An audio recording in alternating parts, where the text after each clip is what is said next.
আকাশে বাতাসে পুজোর গন্ধ, প্রকৃতিও জানান দিচ্ছে মা আসছেন।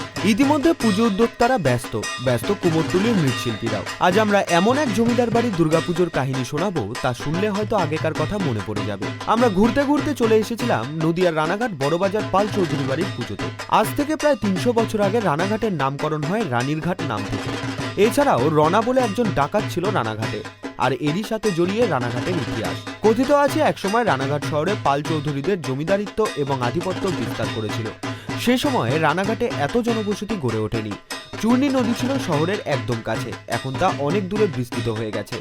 রানাঘাটের নামকরণের সাথে ওতপ্রোতভাবে জড়িয়ে পাল চৌধুরী জমিদার এবং রনা ডাকাতের নাম। একসময় রানাঘাটের এই পাল চৌধুরী জমিদারের বংশধরেরা থাকতে থাকতে আজ তারা কলকাতা সহ অন্যান্য জায়গায় চলে গেছেন।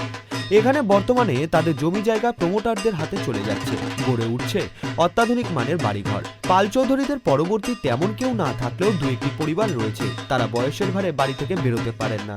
স্থানীয়রা জানিয়েছেন তাদের বেশ কয়েক একর জমি ছিল, তা আজ বেদখল এবং রক্ষণাবেক্ষণের অভাবে ধুঁকছে।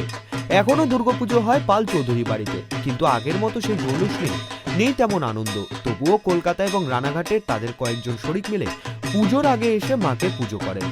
এখনো সেই কয়েক শতাব্দী প্রাচীন কামান বাড়ির সামনে রয়েছে। জমিদার বাড়িতে রয়েছে বিশাল কুয়ো এবং বাঘের চামড়া, এখন যা রক্ষণাবেক্ষণের অভাবে অনেকটাই ফিকে হতে বসেছে। আনুমানিক 250-300 বছর আনুমানিক।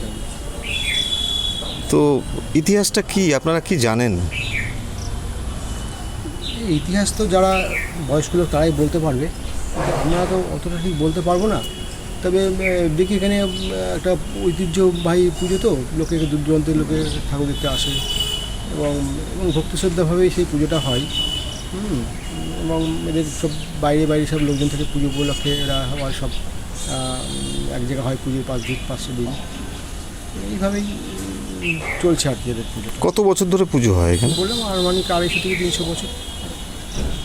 কি দেখেছেন এখানটায়, কীরকম পুজোর কি এটা আমরা শুনেছি ছোটোবেলায় যখন আমরা খুব ছোটো তখন খুব জাঁকজমক করে হতো। আজ থেকে 35-40 বছর আগেও পুজোটা খুব জাঁকজমক করে হতো, কিন্তু ওদের বংশ পরামর্শ এখন বাইরে চলে গেছে কার্যের সূত্রে, কর্মসূত্রে, চাকরি বাকরি। সুতরাং এরা সেই পুজোর আর সেই জাঁকজমক আর জৌলুসটা অনেকটাই এখন ভাটা পড়ে গেছে। কত বছর ধরে চলছে এই পুজো? মোটামুটি পুজো পরে বলে আনুমানিক 250 পুজোটা করে যাচ্ছে। পুজো আগে খুব জমজমাট হতো, পুজো মহালয়ের থেকে ওদের শুরু হতো এবং তখন রান্না খাওয়া দাওয়া, লোকজন আসতো খুব, একটা জমজমক একটা ছিল যে পাল চৌধুরী বাড়ির পুজো। এটা দূর দূরান্তের লোকে আসতো, কী বলবো, দূর দূরান্তের থেকে লোক আসতো, এত এদের একটাই জাঁকজমক ছিল। আর এই যে বিশেষত কি বললেন যে সিংহ বা কি? হ্যাঁ, এদের শোনা আমরা দেখেও এদের সিংহটা কিন্তু অন্য ঠাকুরের যেরকম সিংহটা যেরকম সিংহর গায়ের রঙ হয় আর কি হলো, কিন্তু এদের সিংহের গায়ের রঙটা কিন্তু সাদা।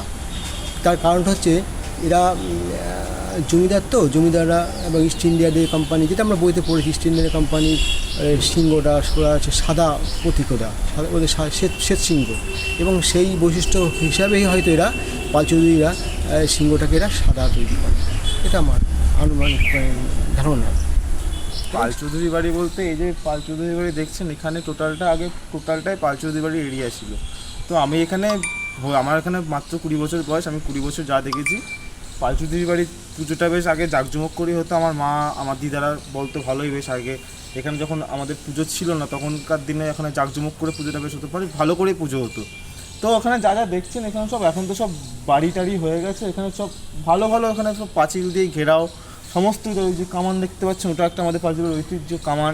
ভেতরে একটা বাঘ আছে, আসল বাঘের চামড়া লাগানো ছিল। ওই বাঘটা নামটা ঠিক বলতে পারবো না, বাঘটা ওনারাই মেরেছিলেন। তো ওখানে আসল চামড়া দিয়ে সেট আপ করা আছে বাঘটা। তো এটাই আমি সম্পূর্ণটা আমি বলতে পারবো না, সম্পূর্ণটা আমি জানি না। 20 বছর বয়সে যেটুকু জানি সেটুকুই বললাম। কত বছর ধরে মানে এই পুজোটা হয় তুমি যেটা শুনেছো? কত বছর ধরে আমি আনুমানিক প্রায় 250 বছরের বেশি, ওই 300 বছরের কাছাকাছি চলে গেছে। জরাজীর্ণ চেহারা নিয়ে পাল চৌধুরী বাড়ির অস্তিত্ব আজ ধীরে ধীরে হারিয়ে যেতে বসেছে। তবে বংশধরেরা আজও পুরনো স্মৃতি ধরে রাখলেও সেই জমিদারত্ব এবং জৌলুসে অনেকটাই ভাটা পড়েছে। নদিয়া থেকে কমল দত্তের রিপোর্ট, ট্রাইব টিভি।